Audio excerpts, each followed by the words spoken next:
Gloire à Dieu. Donc voilà, comme j'avais dit, que j'allais faire la deuxième partie concernant cette femme assise sur la bête, qui a cette tête et l'icône d'Apocalypse 17. Nous avons fait des comparaisons donc entre cette femme et Jérusalem.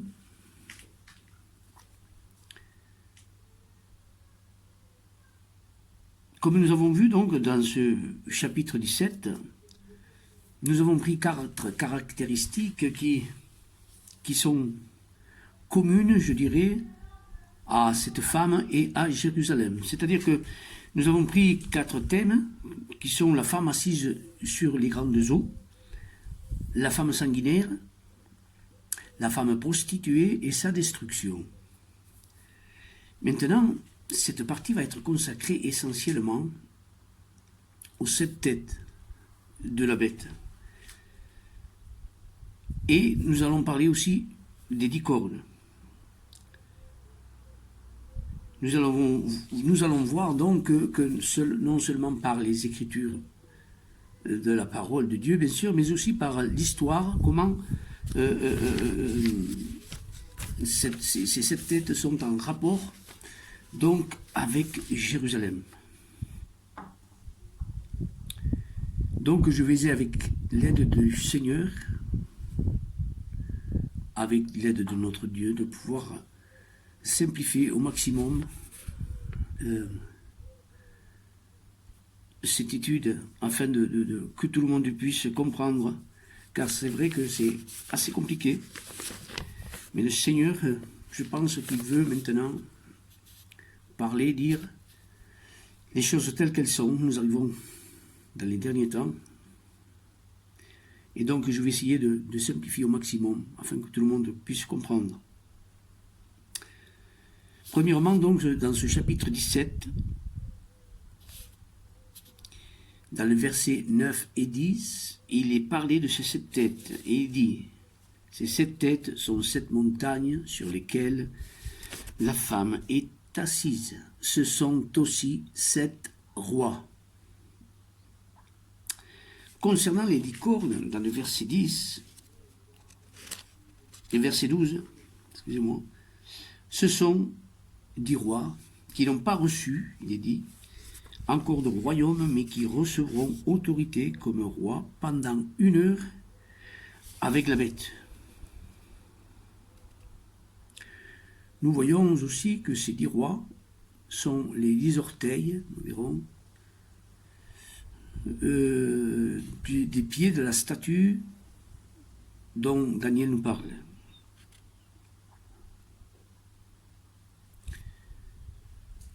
Maintenant, il y a une question que nous pourrions nous poser, et la première question qui nous vient à l'esprit, pourquoi ces 7 têtes sont 7 rois, pourquoi les 10 cornes sont 10 rois, pourquoi les uns sont des têtes, et pourquoi les autres sont des cornes? Eh bien, tout simplement, comme nous allons le voir, les cornes sont 7 empires qui ont dominé tout au long de l'histoire, qui ont pris possession et ont dominé Jérusalem. Et nous allons bien sûr faire référence dans cette deuxième partie à ces 7 empires. Avant cela, je voudrais dire combien la parole de Dieu est puissante, elle est vivante, elle est agissante, elle est créatrice de vie. Et que malgré que ce soit des hommes qui aient écrit cette parole, je dirais, moi, que ce soit des exécutants, les hommes ont été exécutants, mais qu'il n'y a qu'un seul auteur, et c'est le Saint-Esprit. C'est pour cela qu'il y a tellement et tant de coordination donc entre divers livres, mais surtout pour ces 2 livres dont nous allons faire référence principalement, qui sont le livre de Daniel et le livre d'Apocalypse, qui sont séparés à peu près d'entre 6 et 7 siècles. Des fois, lorsque nous cherchons, et nous sommes en train d'étudier l'un des 2 livres, nous cherchons une réponse, une suite, nous la trouvons dans l'autre livre. C'est exceptionnel, et nous allons le voir, tout cela, comment cela est coordonné. Pour cela, il faut que nous commencions dans le chapitre 2 de Daniel, lorsque le roi Nabuchodonosor ou Nabuchodonosor eut un songe qui le troubla. Donc il demanda à tous ses devins, ses astrologues, ses voyants, de lui dire quel est le songe qu'il avait fait et son interprétation. Alors tour à tour, tous ces hommes vinrent devant lui et lui dirent « Il est impossible pour un homme de te donner, de te dire surtout quel est le rêve que tu as fait, quel est ce songe que tu as fait. Dis-nous quel est le songe que tu as fait et nous te donnerons son interprétation. » Alors le roi de leur dire que si dans un laps de temps que lui, il avait défini, il ne lui donnait pas et ne lui disent pas quel est ce songe qu'il a eu, alors il allait les tuer, eux et leur famille. Dans ces hommes qui s'occupaient de cette vie spirituelle, dans Babylone, étaient compris les trois amis de Daniel, qui étaient Sadrach, Meshach et Abednego, et qui étaient eux aussi recherchés dans le cas où tous ces hommes, tous ces voyants, tous ces astrologues devaient être mis à mort. Cela arriva donc aux ouïes de Daniel, et donc Daniel demanda audience au roi, et lui demanda un temps pour qu'il puisse se mettre à part, pour que Dieu puisse lui donner l'interprétation, et c'est ce qui arriva. Et nous en arrivons au chapitre 2, verset 31, et voilà ce que dit Daniel roi. Tu regardais et tu voyais une grande statue. Sa tête était d'or pur, sa poitrine et ses bras d'argent, son ventre et ses cuisses d'airain.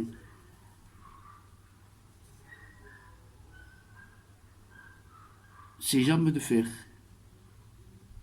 ses pieds en partie de fer et en partie d'argile. Nous voyons que dans cette statue, il y a donc 5 matériaux différents: or, argent, airain, fer et argile. Dans ce chapitre 2, au verset 38,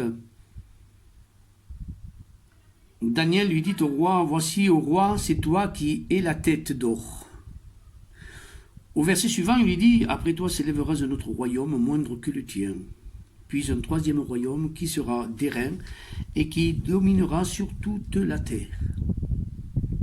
Donc nous allons nous arrêter sur ces 3 premiers royaumes ou premières têtes. Et nous voyons que dans Daniel 5, 31, Darius de Mède s'empara du royaume donc de Babylone. Donc il renversa le royaume de Babylone. Donc l'empire médo-perse, c'est celui qui succéda à l'empire babylonien. Symboliquement, nous avons vu que la tête de la statue en or, c'est Babylone. Dans le chapitre 7, verset 4, après il est parlé non plus de la statue, mais c'est un rêve que Daniel a et Dieu lui montre des animaux. Des animaux qui étaient le symbole de chacun de ces empires. Et chapitre 7, 4, le premier était semblable à un lion. Nous allons voir l'importance qu'il y a dans ce symbole de ces nations assimilées à des animaux, car nous le verrons après dans l'Apocalypse. Nous allons retrouver ces mêmes animaux. Donc le premier qui est le lion pour Babylone. Le deuxième était un ours pour la Médo-Perse. Et le troisième était d'airain, c'était la Grèce, pour Alexandre le Grand, donc, qui était son chef.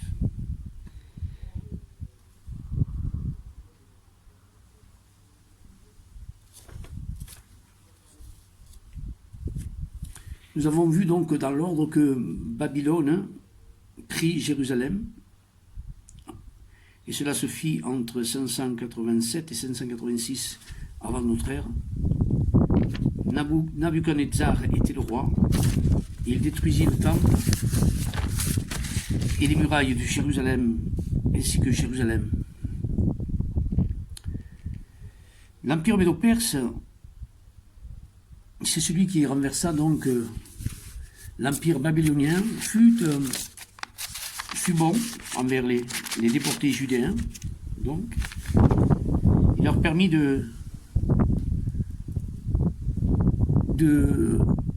rebâtir le temple et les murailles de Jérusalem.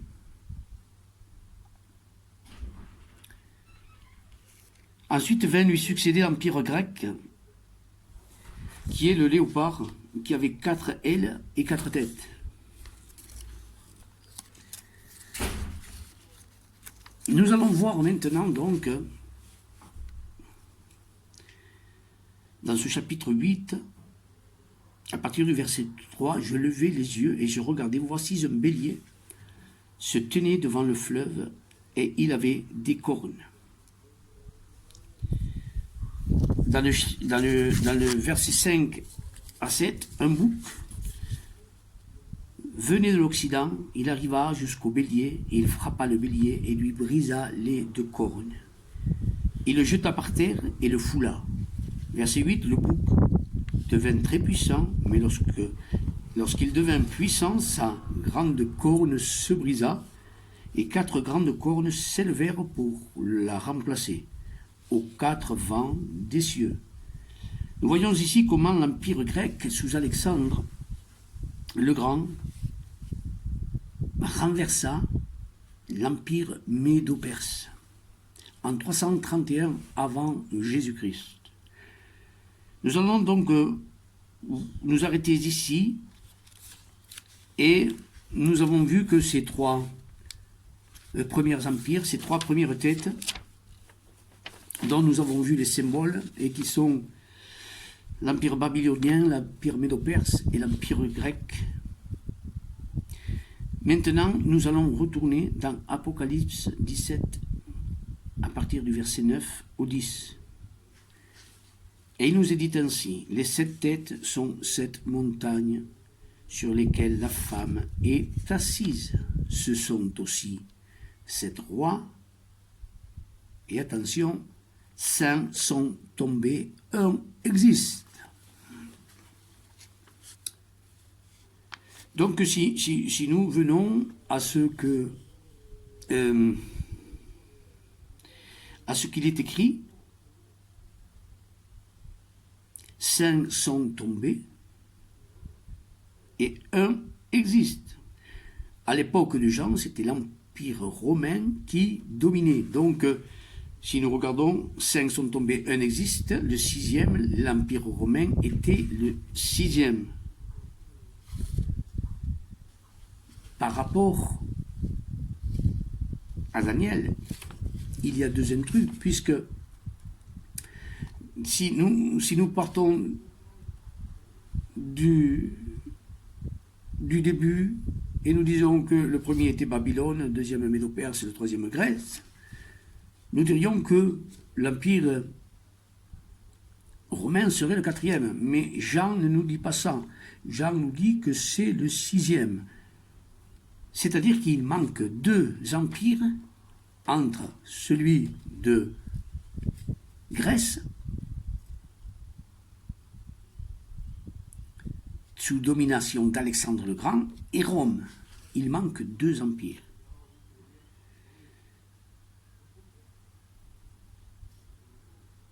Nous avons vu donc les 4 bêtes. Les 3 premières que nous avons vues, c'est le lion, l'ours et le léopard, et l'animal terriblement fort. Daniel 7, 17 dit, ces 4 grands animaux sont 4 rois qui s'élèveront de la terre. Au niveau de la statue, nous voyons qu'il y a 5 différents matériaux.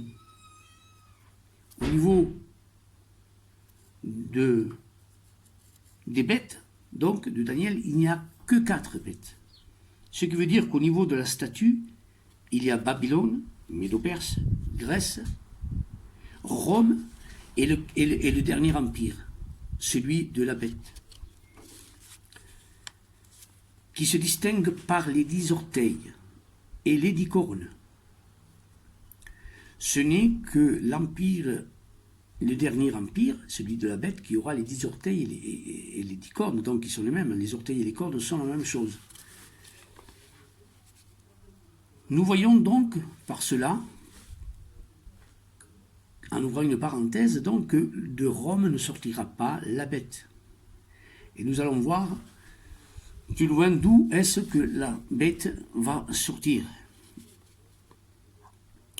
Donc nous allons voir, et il est dit dans Apocalypse 17, 10 et 11, ce sont 7 rois, 5 sont tombés et un existe. Et le verset 11, la bête qui était et qui n'est plus. La bête qui était et qui n'est plus. La bête avant l'empire romain était. Mais il y a 5 empires qui sont tombés, et dans l'un de ces 5 empires se trouvait la bête. La bête était et n'est plus à l'époque de Jean, qui est le 6e empire.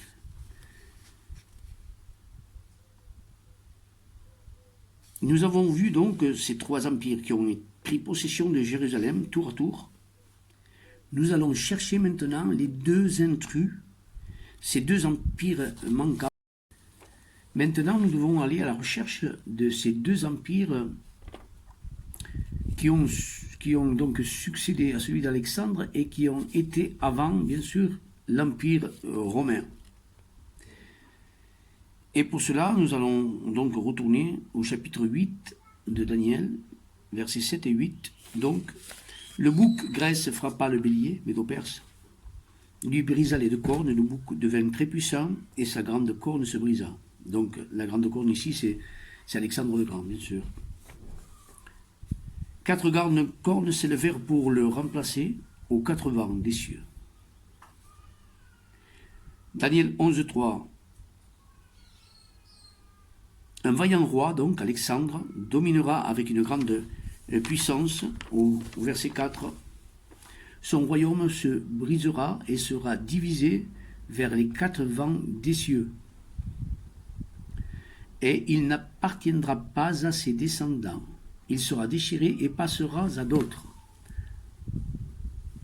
Historiquement, nous pouvons voir que ce sont ces 4 principaux généraux qui se partagèrent son royaume. Donc Jérusalem et sa région tomba sous la domination des Lagides, d'Égypte. Ptolémée Ier Soter, c'est le roi du Midi, qu'il est parlé dans Daniel 11.5. Donc le siège de cette dynastie, c'est l'Égypte. C'est pour cela qu'elle est désignée sous le nom du roi du Midi. Jérusalem reste sous domination donc égyptienne jusqu'à la bataille de Panion, à moins 198 avant notre ère, donc. Cela est écrit dans les annales donc historiques, et ce qui est en rapport bien sûr avec la parole de Dieu. Cette bataille fut remportée par le Séleucide Antiochos III, Mégas, contre Ptolémée V.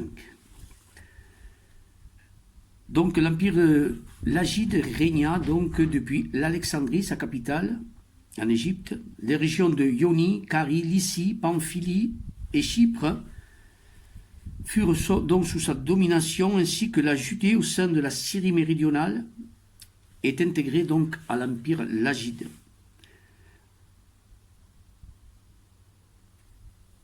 Donc les Lagides prennent le contrôle de Jérusalem et de la Judée, qui reste sous domination donc des Lagides jusqu'à moins l'an 198. Là où le souverain séleucide Antiochos III Mégas remporta donc la bataille contre donc l'Égyptien. Et nous voyons tout cela dans le chapitre 11 donc, de Daniel. Donc c'est à partir de l'an moins 198 que Jérusalem passe sous domination des Séleucides. Ils régnèrent donc de l'Anatolie jusqu'à l'Indus, Le cœur du royaume se situe en Syrie. La dynastie séleucide, sa fondation fut en moins 305. Son dernier représentant fut Philippe en l'an moins 64, donc avant Jésus-Christ. Donc Séleucos Ier fut le premier roi de cette dynastie. Après, il y eut 4 autres rois, suivis par Antiochus III Mégas, donc qui gagna cette bataille en moins 191.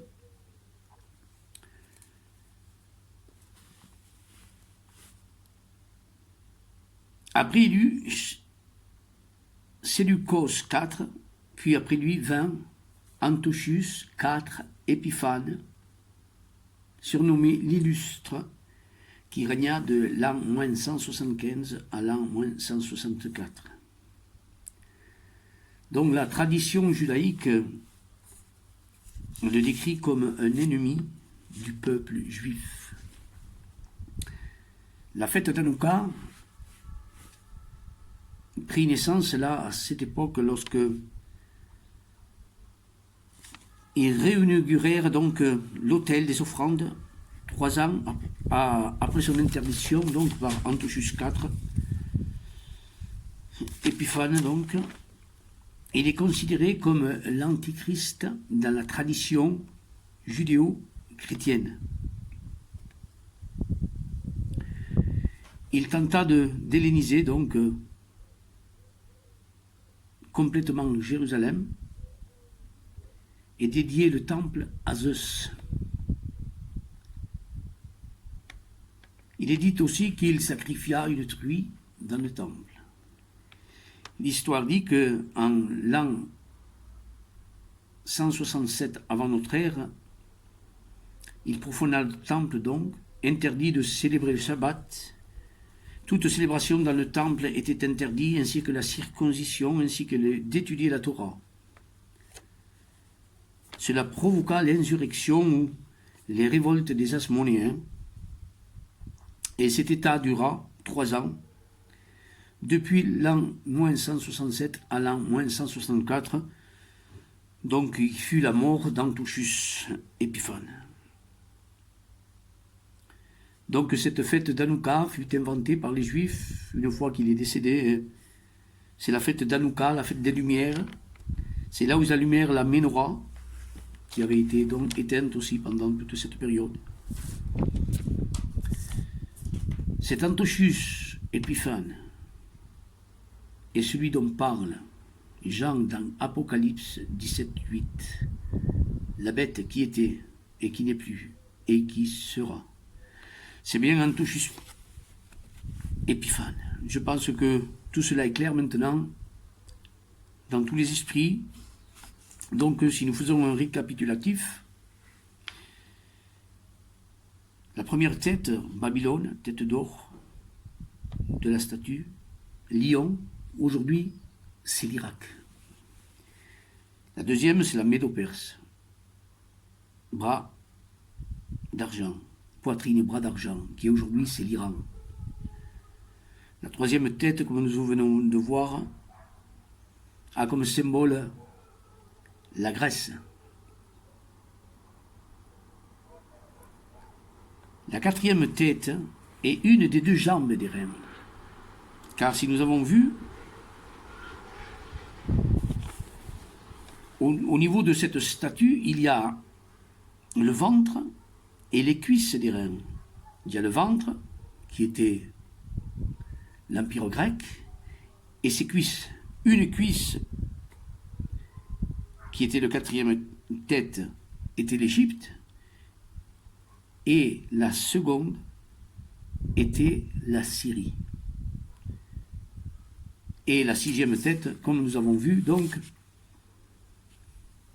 c'est Rome, comme nous l'a précisé Jean dans l'Apocalypse. Nous voyons donc que la bête ne sortira pas d'Europe, et qu'elle sortira sûrement, très vraisemblablement, de Syrie.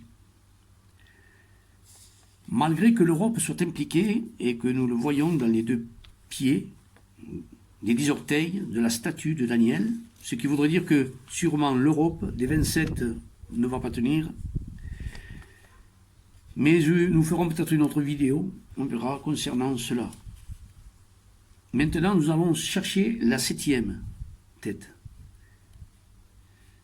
Si nous nous fuyons à ce que la parole de Dieu nous dit par rapport à cette 7e tête, il est dit dans Apocalypse 17, 10, « Ce sont aussi 5 rois. 5 sont tombés, donc Babylone, Médo-Perse, Grèce, Égypte et Syrie. Un existe, Rome, l'autre n'est pas encore venu. »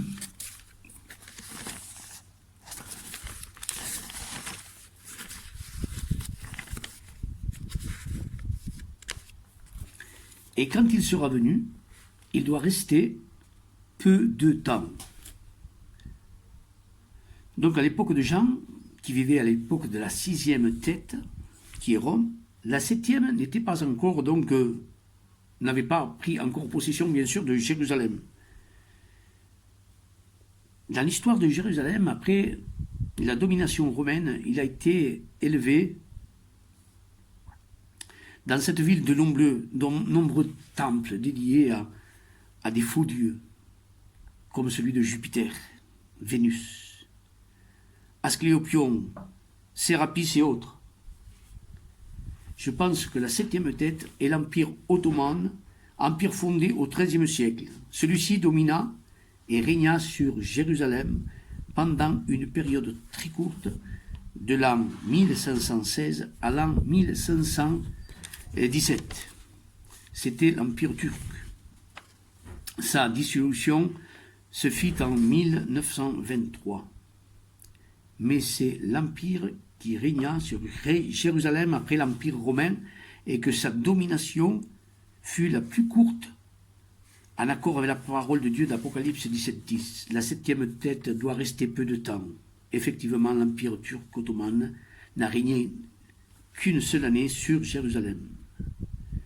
Cet empire comprenait divers pays sous sa domination, tels que une partie des Balkans, la Syrie, une partie de l'Arménie, de Kurdistan, l'Arabie et le nord de l'Afrique.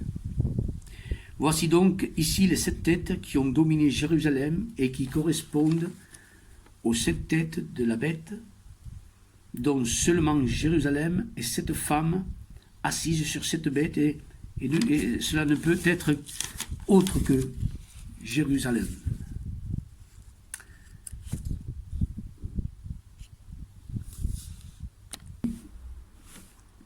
Donc, la statue du rêve de Nabuchodonosor, la tête d'or Babylone, donc, qui est aujourd'hui Irak, sa poitrine et ses bras d'argent, qui sont l'empire médo-perse,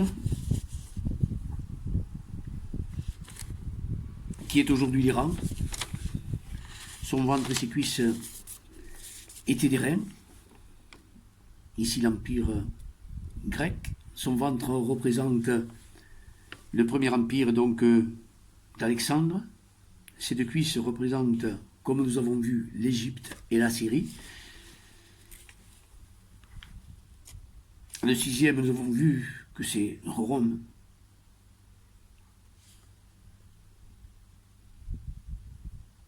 Ses jambes de fer, il est écrit.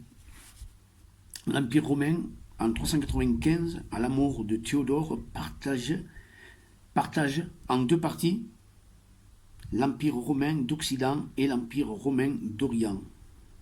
Voilà pourquoi ce sont les 2 jambes de fer. C'est l'Empire d'Orient et l'Empire d'Occident. Les pieds en partie de fer donc, et en partie d'argile sont 5 des orteils en fer et 5 en argile. Ces 5 en fer sont 5 des pays occidentaux, sûrement des pays européens, qui comprendront la Grèce et l'Italie. Et nous voyons que tout ce qui était auparavant des têtes vont revenir sous l'apparence de cornes. C'est-à-dire que nous allons revoir donc ces Babylones Médo-Perse, Grèce, tous ces animaux, nous le revoyons qui reviennent. Donc, dans ces 10 cornes vont être inclus donc tous ces rois que nous avons vus et qui sont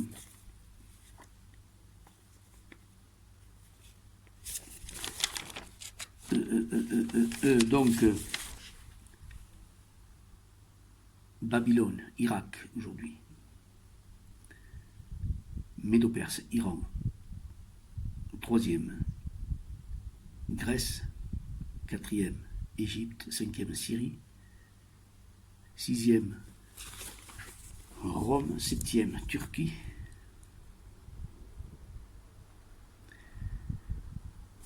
hormis bien sûr l'Antichrist qui fait partie d'un des 5 que nous avons cités, je pense que c'est la Syrie. Mais en fait, il y aura 5 pays du Moyen-Orient et 5 pays, je pense, européens ou du moins occidentaux qui vont s'unir dans ces fins du temps. Peut-être que je ferai une autre vidéo, je verrai. Mais en fait, le principal, c'est qu'il a été dit, ce sont ces 7 têtes. Et nous avons vu que ça correspond bien à cette Jérusalem qui est cette femme prostituée assise sur la bête. Et juste, je voulais lire un dernier passage dans Ézéchiel 31. Donc,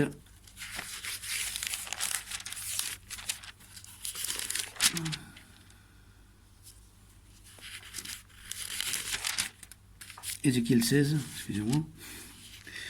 Ézéchiel 16. Voici, au verset 37, voici, je rassemblerai tous tes amants avec lesquels tu te plaisais, tout ce que tu as aimé et tout ce que tu as haï. Dans cela, ce que tu as aimé. Nous avons vu l'empire médo-perse qui ont été des bienfaiteurs, qui ont permis la reconstruction des murailles, qui ont permis la reconstruction du temple de Jérusalem, qui ont été des bienfaiteurs. Donc Cyrus était à la tête de ce roi, donc. Et nous voyons que tout cela concorde, mais à la fin, ils vont venir pour détruire cette ville, comme il est écrit. Et cette ville va passer sous domination de l'Antichrist, donc pendant 3 ans et demi. Voilà, peut-être une autre vidéo sur ce thème, on verra. Que Dieu vous bénisse. Amen.